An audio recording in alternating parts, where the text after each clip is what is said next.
ஹரே கிருஷ்ணா. ஓம் நமோ பகவதே வாசுதேவாய.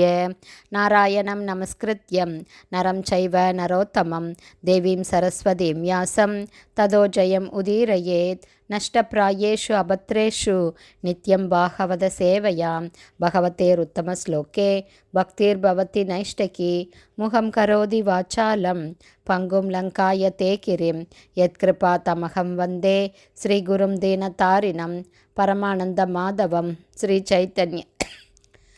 சைத்தன்ய ஈஸ்வரம். ஹரே கிருஷ்ணா. ஸ்ரீமத் பாகவதம் கேண்டோ 3 அத்தியாயம் 12 குமாரர்கள் மற்றும் பலரின் படைப்பு என்னும் தலைப்பில் பதம் 25. தர்மகஸ்தனாத் தக்ஷிணதோ யத்ர நாராயணக ஸ்வயம் அதர்மக பிருஷ்டதோ யஸ்மான் மிருத்யுர்லோக பயங்கரக.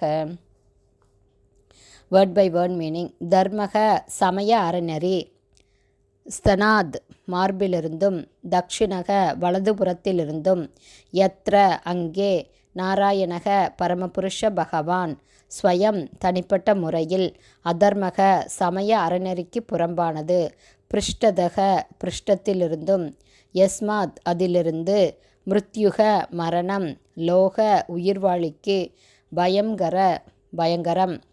டிரான்ஸ்லேஷன். சமய அறநெறியானது முழுமுதற் கடவுளான நாராயணர் உரையும் பிரம்மதேவரின் மார்பிலிருந்து தோன்றியது. சமயத்திற்கு புறம்பானவை அவரது பிருஷ்டத்திலிருந்து தோன்றியது.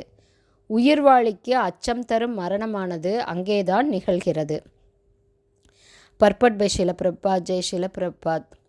முழுமுதற் கடவுள் பகவான் ஸ்ரீ கிருஷ்ணரின் உறைவிடத்திலிருந்து சமய அறநெறிகள் தோன்றின என்று கூறப்பட்டிருப்பது மிகவும் முக்கியத்துவம் வாய்ந்ததாகும். ஏனென்றால் சமயம் என்றால் முழுமுதற் கடவுளுக்கான பக்தி தொண்டு என்பதே அதன் பொருளாகும். இதனை ஸ்ரீமத் பகவத்கீதையும் ஸ்ரீமத் பாகவதமும் உறுதி செய்கின்றன. ஸ்ரீமத் பகவத்கீதையில் கொடுக்கப்பட்டிருக்கும் இறுதி அறிவுரை சமயத்தின் பெயரிலான அனைத்து அறநெறிகளையும் விட்டுவிட்டு ஒருவன் முழு முதற் கடவுள் பகவான் ஸ்ரீ கிருஷ்ணரை சரணடைய வேண்டும் என்பதாகும். ஸ்ரீமத் பாகவதமும் சமயத்தின் உயர்நிலை என்பது அது பகவானின் பக்தி தொண்டிற்கு கொண்டு செல்வதே ஆகும் என்பதை உறுதி செய்கிறது. அந்த பக்தி தொண்டே உள்நோக்கமற்றதும் பௌதீக தடைகளினால் கட்டுப்படுத்த முடியாததும் ஆகும். பகவான் ஸ்ரீ கிருஷ்ணரின் பக்தி தொண்டே சமயத்தின் உண்மை வடிவம் ஆகும். மற்றவையெல்லாம் அதற்கு எதிரானவையே. இதயம் என்பது உடலில் ஒரு முக்கியமான அங்கமாகும். அதே சமயம் பிருஷ்டம் ஒரு புறக்கணிக்கப்பட்ட பகுதியாகும். ஒருவன் தன் எதிரியினால் தாக்கப்படும் போது அவன் அந்த தாக்குதல்கள் அனைத்தையும் தனது பின்பகுதியில் தாங்கிக் கொண்டு தன் மார்பின் மீது எந்த அடியும் விழாதவாறு தன்னை காத்து கொள்கிறான். சமயத்திற்கு புறம்பான அனைத்து நெறிகளும் பிரம்மதேவரின் பின்பகுதியிலிருந்து பிறந்து வந்தன. ஆனாலும் உண்மையான சமயமான பகவானுக்குரிய பக்தி தொண்டானது பகவான் நாராயணரின் இருப்பிடமான பிரம்மதேவரின் மார்பிலிருந்து வந்ததாகும். பகவான் ஸ்ரீ கிருஷ்ணரின் பக்தி தொண்டிற்கு நம்மை கொண்டு செல்லாத எதுவுமே சமயத்திற்கு புறம்பானவையே ஆகும். பகவானின் பக்தி தொண்டிற்கு நம்மை எவையெல்லாம் கொண்டு சொல்கின்றனவோ அவையே சமயம் என்று அழைக்கப்படும். பதம் 26. ஹிருதி காமோ ப்ருவக க்ரோதோ லோபஸ்ச அதர தச்சதாத் ஆஸ்யாத் வாக் சிந்தவோ மேத்ரான் நிர்ருதிஹி பாயோர் அகாஸ்ரயக.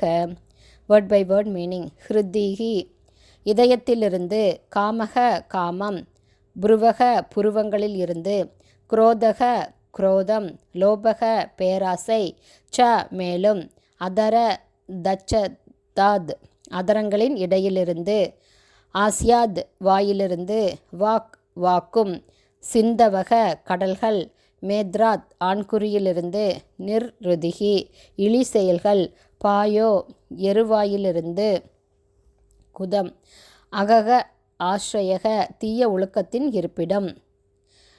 டிரான்ஸ்லேஷன். பிரம்மதேவரின் இதயத்திலிருந்து காமமும், புருவங்களுக்கு இடையில் இருந்து குரோதமும், உதடுகளின் வழியே பேராசையும், வாயிலிருந்து வாக்கும், ஆண்குறியிலிருந்து கடல்களும், அனைத்து பாவங்களுக்கும் ஆதாரமாக விளங்கும் எருவாயிலிருந்து இழிந்த வெறுக்கத்தக்க செயல்களும் தோன்றின. Purport by Srila Prabhupada. ஜெய் ஸ்ரீல பிரபுபாத். மனயூகத்திலும் சிந்தனையிலுமே ஒரு பந்தப்பட்ட ஆத்மாவானது இருக்கிறது. எனவே இம்மைக்குரிய கல்வியிலும் கேள்வியிலும் ஒருவன் என்னதான் மிகச்சிறந்து விளங்கினாலும் மனம் போன போக்கிலிருந்து அவன் ஒரு நாளும் விடுதலை பெற முடியாது. ஆகையினால் பகவானுக்குரிய பக்தி தொண்டு புரிவதற்கு ஒருவன் முன்வராத வரை இழி செயல்களின் மீதிருக்கும் இச்சையினையும் காமத்தையும் அவன் விடுவது என்பது மிகவும் கடினமாகும். அவனது ஆசை மற்றும் கீழ்த்தரமான நிறைவேறாத ஆசை நிறைவேறாத போது மனதிலிருந்து பிறக்கும் சினமானது புருவங்களுக்கு மத்தியில் இருந்து வெளிப்படுகிறது.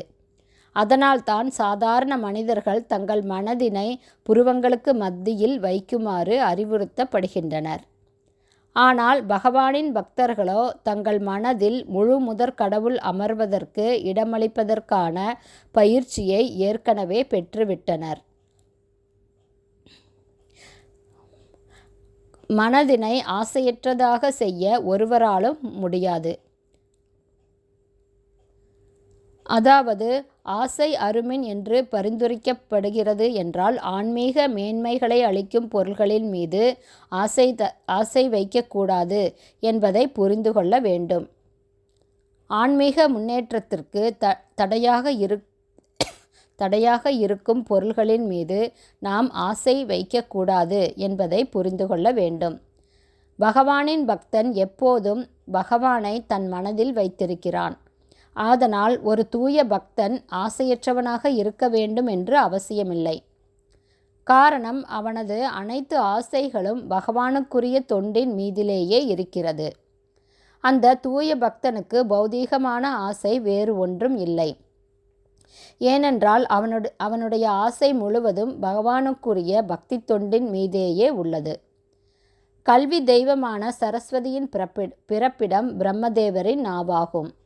சரஸ்வதியின் அருள் கடாட்சம் பெற்றவனாக இருந்த போதிலும் அவனது இதயம் முழுவதும் காமமும் உலகியல் ஆசையும் நிரம்பி அவனது இரு புருவங்களுக்கு மத்தியில் இருந்தும் சினத்தின் அறிகுறிகள் தோன்றுவதற்கு ஒருவனுக்கு வாய்ப்புண்டு. இம்மையில் ஒருவன் கல்வியறிவு உடையவனாக இருக்கலாம். அதனாலேயே அவன் சினம் மற்றும் காமம் என்னும் இரண்டின் இழி செயல்களில் இருந்து விடுதலை பெற்றுவிட்டான் என்று நம்மால் கூற முடியாது. எப்போதும் பகவானின் சிந்தனையில் ஆழ்ந்து சமாதி நிலையில் இருக்கும் தூய பக்தன் ஒருவனிடமிருந்து மட்டுமே நல்ல குணங்களை நாம் எதிர்பார்க்க முடியும். ஹரே கிருஷ்ணா. ஸ்ரீமத் பாகவதம் கேண்டோ 3 அத்தியாயம் 12 குமாரர்கள் மற்றும் பலரின் படைப்பு என்னும் தலைப்பில் பதங்கள் 25-26 உடைய ஸ்ரீல பக்திவேதாந்த சுவாமி பிரபுபாதாவின் விளக்க உரைகள் இத்துடன் நிறைவடைந்தது. ஹரே கிருஷ்ணா. ஸ்ரீல குருதேவ்க்கு ஜெய். ஸ்ரீல பிரபுபாதுக்கு ஜெய். ஹரி போல்.